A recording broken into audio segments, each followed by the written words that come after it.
Hey everyone, welcome back to Bros and Shows. I'm your host Josiah, aka Mahler67, and with me, as always, I got my buddy, I got my pal, I got my brother Austin. Austin, how you doing today? I'm doing pretty good. How about you? I'm doing pretty good. I can't really complain. I got like a notification from the streaming equipment we use, saying like your microphone is unmuted, but there's no signal. And I was like, what the freak you mean? And then I realized it's perfectly good. It just was misunderstanding something else with my whole gap. But what can you do?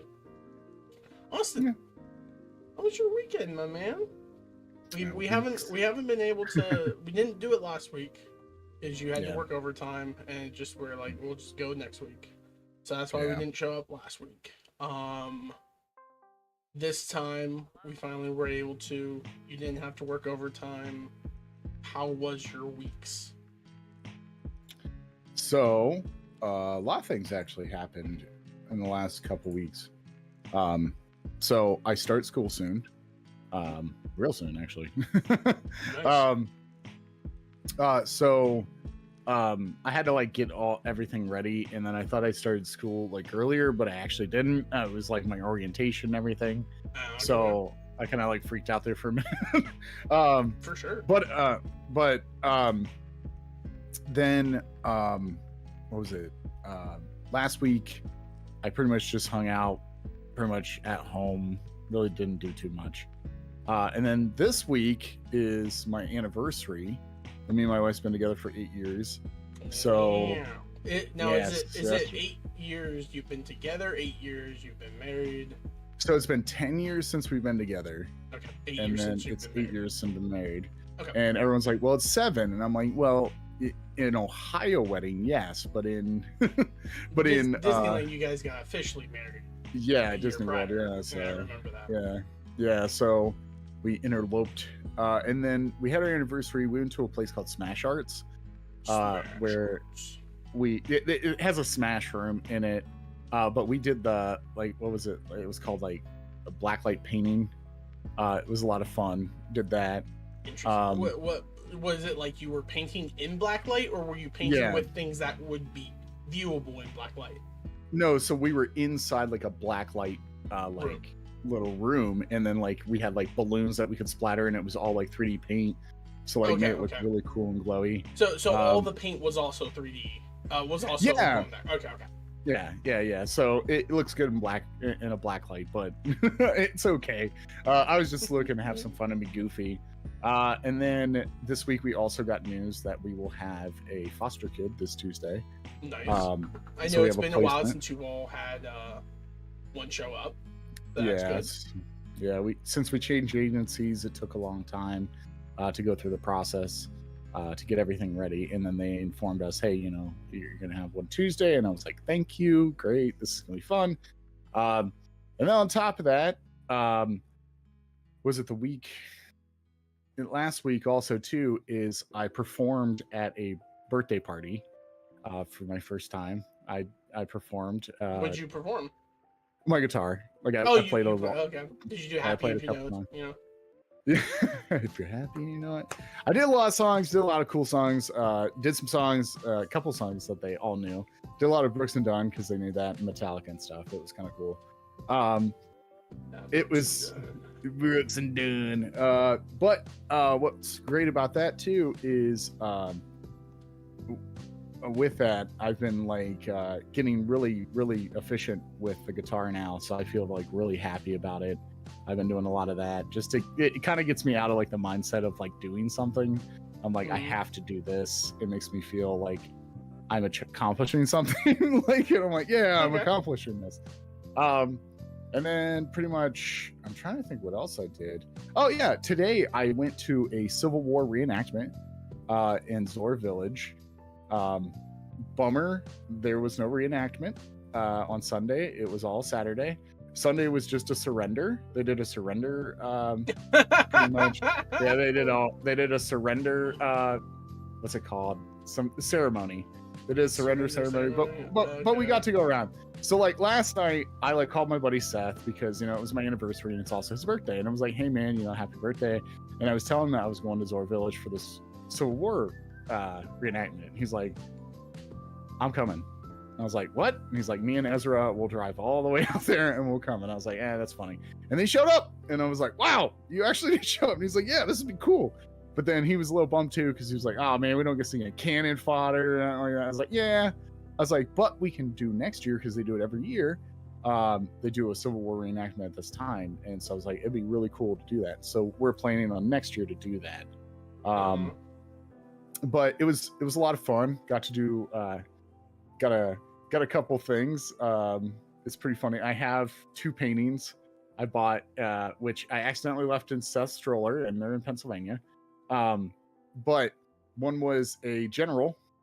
It was a Confederate soldier as a kitten, as a cat, and then the other one like had a cat head. It was like a portrait. It was like Confederate soldier with a cat, and then a golden retriever as a Union soldier. So it was kind of cool. I got to do all that, and then pretty much, I'm just really not. And then Friday, I went and got pictures of Spider-Man. Lots and lots of pictures of Spider-Man. I got pictures of Spider-Man. That's so useless. Who's going to even care about those pictures of Spider-Man? Jonah Jameson will, and I have Jonah Jameson. Do you have Jonah Jameson? That's the only good card in that set. I'm sorry. Everything else sucks. And I don't know. It does.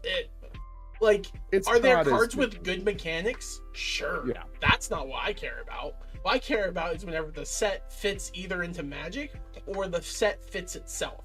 The set doesn't fit itself. Explain to me why the freaking spider cat kills itself to draw a card. What does that mean anything? They should have gave that to Gwen Stacy, but no, they failed to. They could have gave Plummet to the set because everything gets flying. Yeah.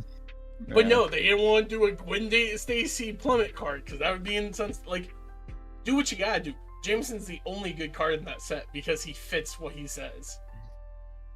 He's a menace. He cares about menace, and he gets treasure anytime a menace creature does anything. That is so on brand for John Jones Jameson, or whatever his name is.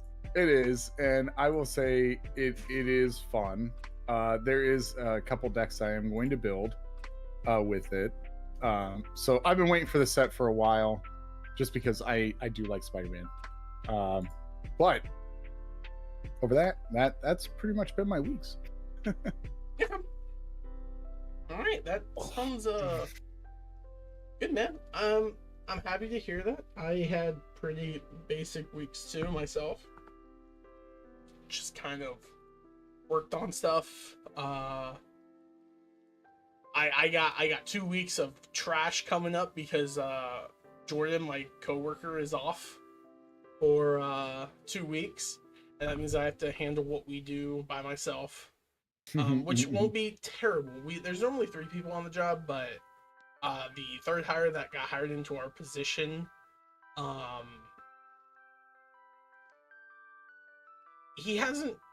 he's been told that he's going to be trained in every position, not just our area, and so we taught him the basic stuff of our stuff.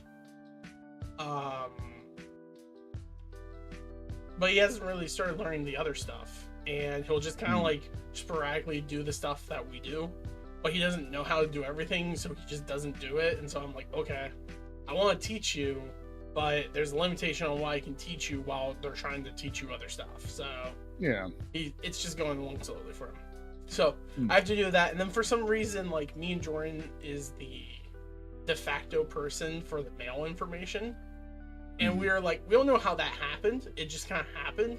And I think it happened because whenever all the work was coming to us initially, the one woman thought I was the supervisor and put me in charge of everything when it wasn't actually me who was the supervisor. It was the other person. But the other person wasn't taking charge like I was and learning things as quickly. And so she thought it was me, and she put me onto it. And then now it's like it's just stuck between me and Jordan. So while me and Jordan are both there, he's able to do one thing heavily, I can do the other thing heavily, and then we can swatch it off. But I won't be able to do that for the next 2 weeks, so I'll just have to do it. So if I'm tired or bored or whatnot, you'll know why. Other than that, like VTM, it was good. The tabletop, we had 2 weeks of it in a row. And then also we played Magic this weekend. On Saturday we did our little commander night.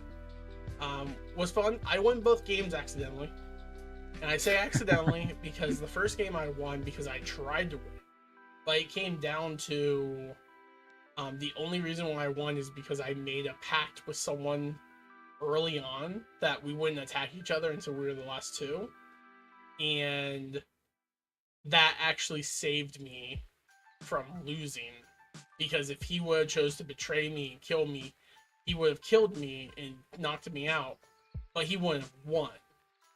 And so he chose to honor the pact, attack the other guy, not attack me. I came back in, I killed the other guy, and then the other dude's turn came, he killed my partner, and then he's like, and I give up, because I'm not going to sit here and slug, because I was playing my Hermes deck, the bird deck.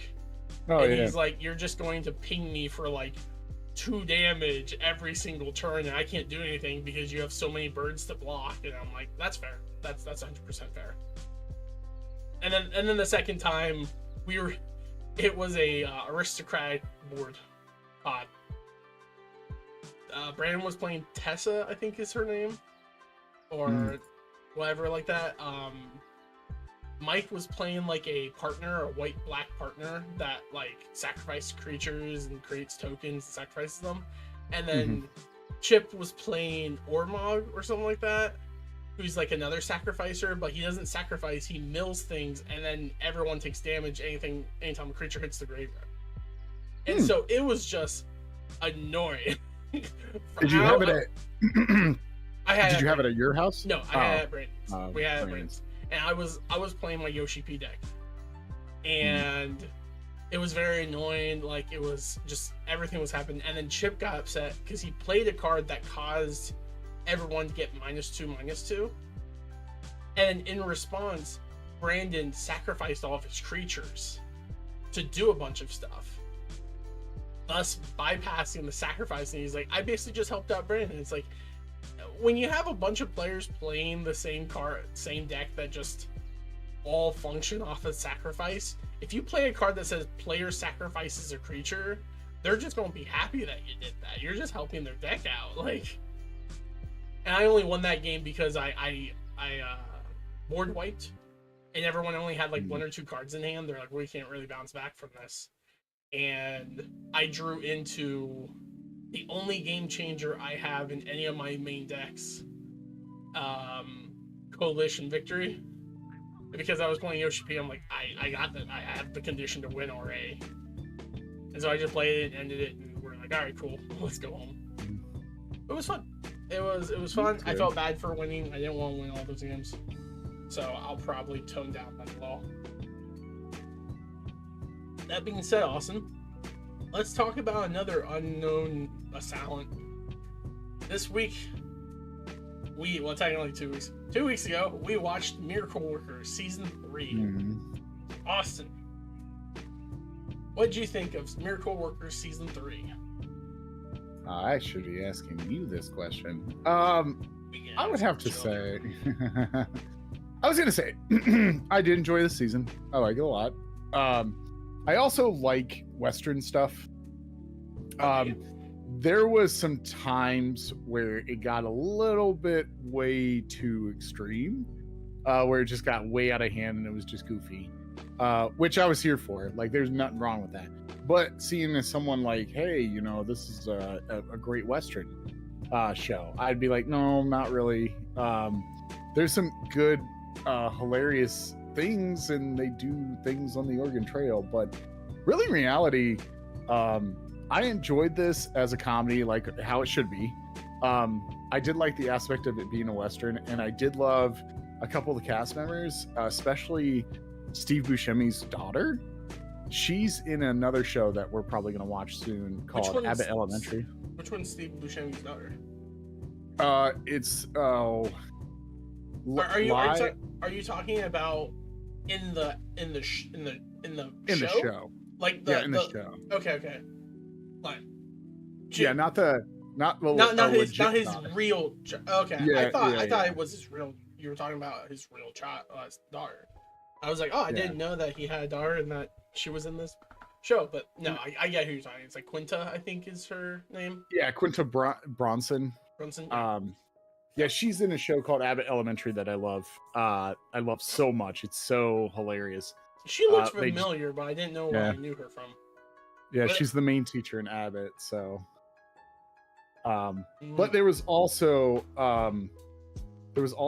a couple other ones. But Tim Meadows was in this season. Tim Meadows has been showing up lately. Yeah. He's starting to show up lately in a lot of stuff. He's in like the new season of Peacemaker. He did a great job. Yeah, he was funny. I enjoyed every minute of Tim Meadows being on there. But I will say I thoroughly enjoyed the season. I thought it was fun. It was goofy because they made fun of like a lot of the Western tropes. Yeah, tropes and jokes. Mm-hmm. Like especially, you know, when they were like crossing the river and he's like, yeah, we gotta make these wagons into boats, and I was like, yeah. It's like, yep, I know where this is going. We gotta do this. We have to make wagons into boats. And it's like, yeah, you gotta cock up your boat. And it's like, wow, Jim, you have a great one. Oh, you have a good sized one. It's like, oh, preacher, you have a small. No. I'm just like, come on. Yeah, we knew it was coming. It was there. It was right there for the taking. I will say the only person I felt that was out of place this season, in my opinion, because I think that they could have had him in a better role, was actually the guy that played the bounty hunter this season. I know. Yeah. Karan.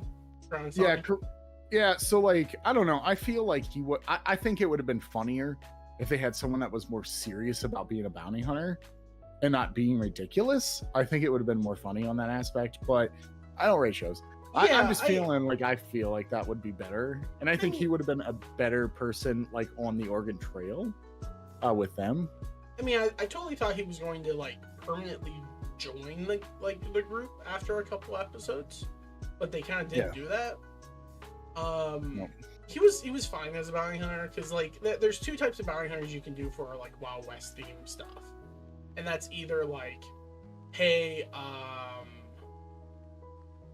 it's a super serious bounty hunter, like what you would want, which reminds me of what I think of is Community in the paintball episode where they pay the one gunslinger in the cowboy episode, and like he's all like serious, calm, and to the point, and he's funny because everything else is weird and he's playing it straight. That works. In this one, they had him be like incompetent and sad, and that's what makes it funny. And so, I mean, it's a different style of the humor, and I don't think you're wrong. I think that Karan, I wanted him more in this like the show. I felt like him like bouncing in and out. I didn't like as much. I thought it would be cool if he joined permanently. And he actually was like useful for the caravan. Like the caravan actually notes like, oh dang, I'm glad that he joined us. Kind of like how they did with Buscemi's character whenever he first joined, how he was like this great expositioner. He's taking the Oregon. But no, I think like the funny thing for me, Austin, is I really like this episode. I really like this season.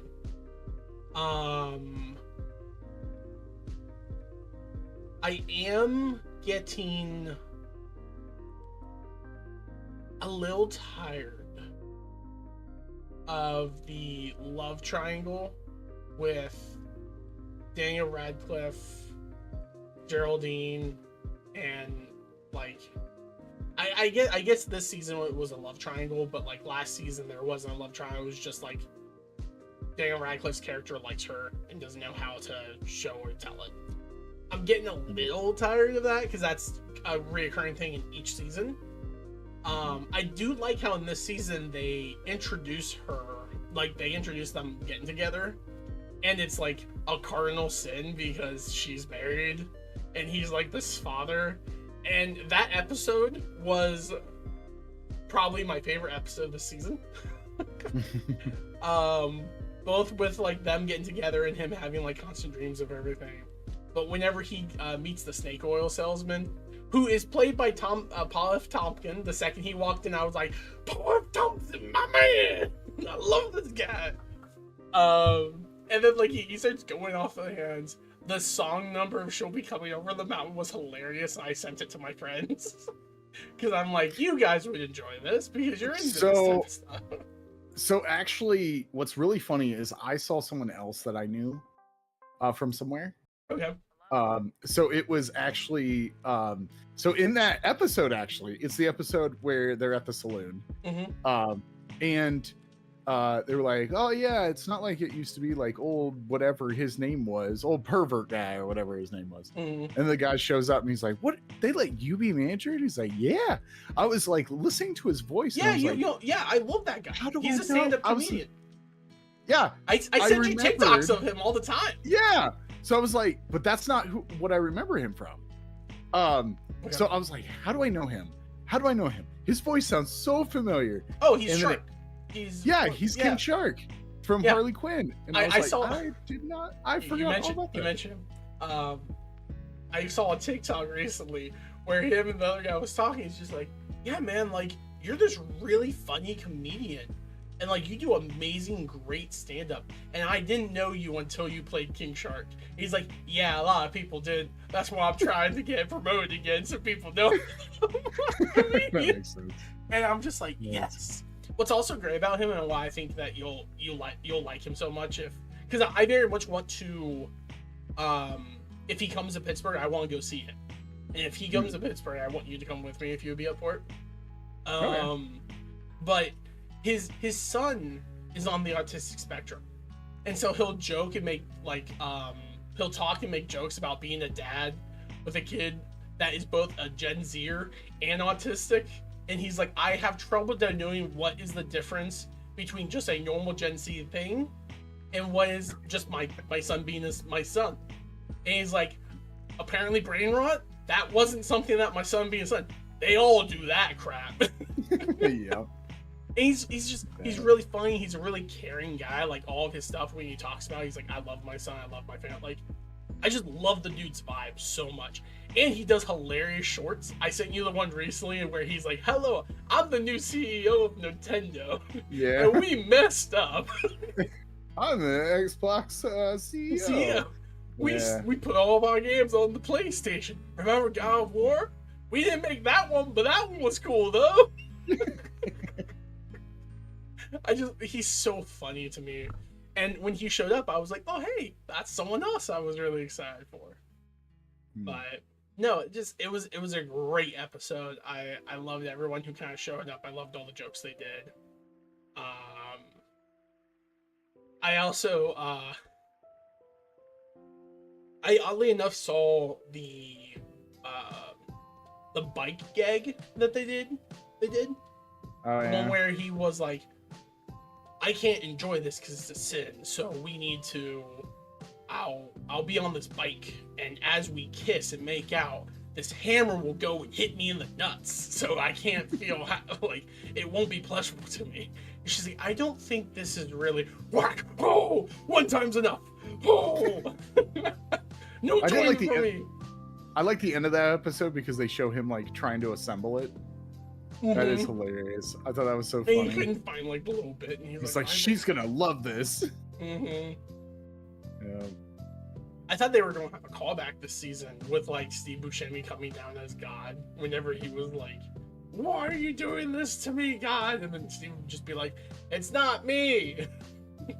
Just something, but they don't. They keep it completely straight within their each season's universe. Yeah. Which is weird. Like after 3 seasons of this, I liked the concept of it's changing.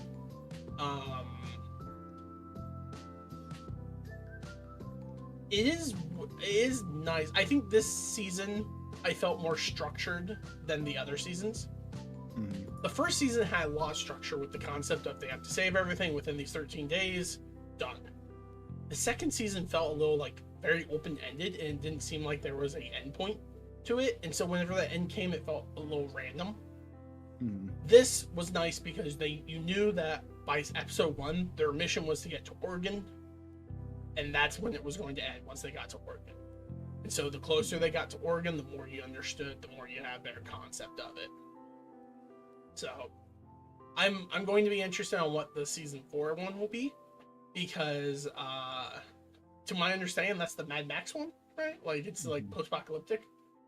So we'll see what they do there. Maybe opened up. Who knows? Maybe. You never know. But yeah, I thoroughly enjoyed this season. I thought it was fun. It was great. I had a lot of fun watching stuff. I thought the jokes were on par. I liked the whole hippies that were like telling them about how they like. Oh yeah, the influencers. Yeah, I was like, yep, they're bringing influencers in. It's like, oh no, like we don't do that. I was like, oh, yep, influencers. So, man, the only part that I didn't like was like how ridiculous the ending got. It got to a point where it just got a little bit so far-fetched out there, but then I was like, yeah, okay, whatever. I kind of just like overlooked it. What was the far-fetched part about it for you? Well, it was like it went from being serious to being like it went from like being little tamed to like not being tamed towards the side. Like when she started destroying Oregon, I felt that like it was more cartoonish because it felt goofy, which is fine for a comedy, but I think that I like the serious part of comedy most of the time when it comes to that kind of stuff. Like, I don't like it too slapsticky. Like, unless I'm in for slapstick, like if I'm watching something and I know it's slapstick, I'm there. But this has like a common like slapstick from time to time. But then like there's like something, you know, that's like putting it back in like the same like realm of like, hey, this is a Western show. The ending kind of felt very slapsticky a lot, where they were just like, oh, these people are just having fun filming this. And I felt like I know why probably this was the season that probably dipped in ratings and they decided that they were going to cancel it next season. Because I think the ending to me kind of didn't stick too well. Oh, really? The ending didn't stick very well? Yeah. For me, I just think I it was don't think just that's too the reason why slapsticky. they canceled. I think if anything, viewership was probably lowered. Just because, as much as I enjoyed this stylization of like every season there being a new kind of setup, this is the third season in a row that the A-B plot, well, the B plot of the season is the same B plot for the last 2 seasons, and that's Daniel Radcliffe's character likes Geraldine's character. And I think, you know, do it once, cool. Do it twice, that's a little weird. Do it 3 times, people are either going to like it or they're not going to like it. And I think at this point, people are like, oh, is this just the consistency of this show? Is that they'll always like each other, but we never get that satisfaction of them being together or the issues of them being together. Which, the good thing about this season is that they get together at like episode like 7, I think. So we get to see them be together for an episode, and then they also get taken apart because everything starts going bad, and Daniel Radcliffe believes it's God punishing him for transgressors of these sins. And that's funny, and like a funny concept. But I think it's because it's just more of the same, is how I would call it. And this was on TBS. I think TV shows like this don't last very long because they don't have this big theme that lurches multiple seasons. Like, I think the reason why The Good Place got as many seasons as it did was because it was the concept, right? It was these people who thought they were in heaven are actually in hell, and they're trying to figure out. But that all kind of got figured within the 2 seasons, and then they continue making 1 or 2 more seasons to try and like keep their ratings going. To be like, we can keep telling the story. but they didn't have the like overarching story like Breaking Bad does. You know, like Breaking Bad has the story of this guy, and it's like 5 seasons of this dude's story. These stories are all kind of self-contained, and they don't tend to last long on TBS or even like network TV, because it just doesn't maintain the audience like the other sites do, the other things do. So I personally think 4 seasons is good for this type of show. I would love to see all the people who worked on this show make another show, because I think they have a great cast. They have great writers. I very much enjoy it. I would love to see what else they come up with. I just would like to see something else, you know? Mm-hmm. That's my take. That's my opinion. Yeah. I don't know. I'm pretty excited. You're pretty excited. What else was I going to say? There was something else I was going to say, and I can't remember what it was. It was something like, oh no, I remember. The one thing I was going to say is I actually saw the bike ball gag long time before seeing this. Like back whenever I think I first downloaded TikTok, or whenever that was, that showed up on my feed, and I knew it was Daniel Radcliffe. I had no context for what the show was.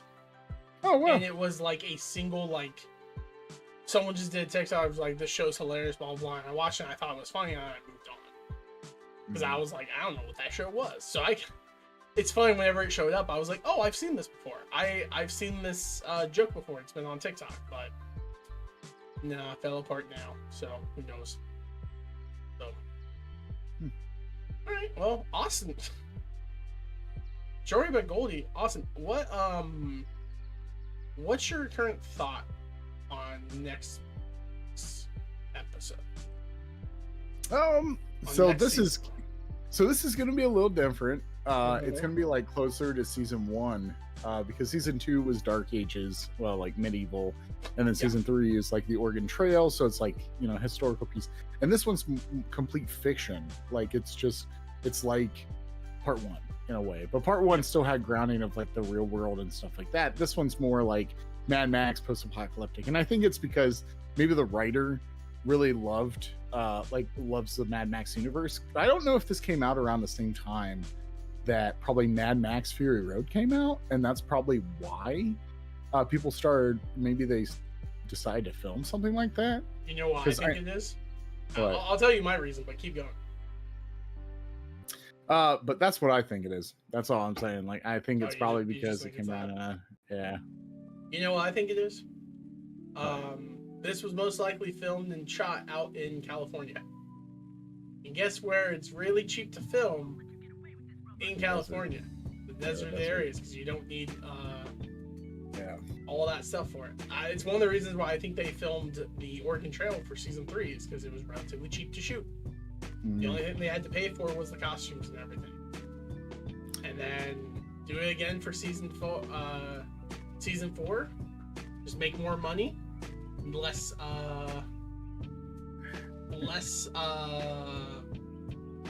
cost for the company. They get their last season, and they get it out. That's my thought process. Because that's what like a lot of indie filmers will do whenever they're like, we have to go to this unknown planet and it has no life on it, and it's just filmed in the desert of Nevada. And it's like, okay, well, that's what this is. This unknown planet's just a desert planet. It's probably one of the reasons why Star Wars was filmed like that. I don't know, but that's my thought process. You never know. I could be wrong. You could be right 100%. You could be 100% right, which is probably correct. It's just common in filming to film out in the desert because it's cheaper. Because unlike in other places where there's like woods or anything where you have to have permits for all that stuff, when it comes to desert locations, they don't have to worry about permits. They just have to say, hey, we're filming out here at this time. There's no traffic going to be out here anyways. Our people are going to be out there. We'll have our little water containers and everything. We'll film as what we do, and then we'll pack up and leave. Simple, easy. But I don't know. We'll see. Yeah. We'll see. All right. Well, Austin, I think that basically covers it for this episode of Bros and Shows. Next week we'll get to finish off. I think whenever we finish this off, we'll be able to talk about it as well as the other seasons as well, and a more like collective talk and conversation of just what it was, what we think did good, what didn't do good, and all that good stuff that we normally do whenever we get together and talk about such things. Yeah. Well, Austin, I want to thank you so much for joining me today on this episode of Bros and Shows. It was a great honor to have you, and I appreciate you. Thank you so much. Austin, thank you so much for joining me. Thank you all so much for stopping by, and thank you all so much for tuning in